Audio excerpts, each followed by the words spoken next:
Five-card draw is a classic poker game where players try to create the best five-card poker hand.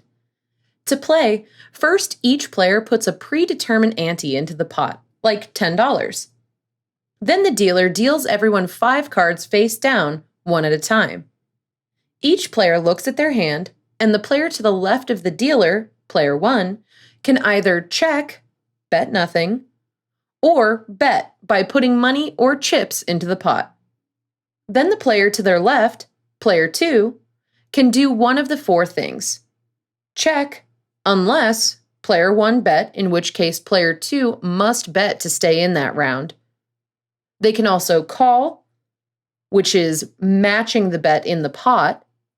3, they can raise, meaning they can bet more than the player before them, or they can fold, and that means that they forfeit that round.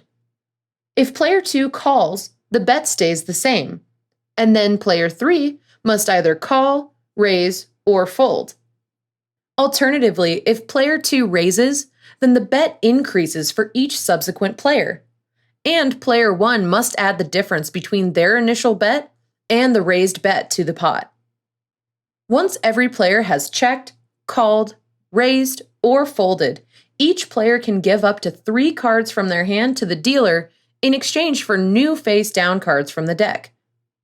If a player has an ace in their hand, they can exchange up to 4 cards instead.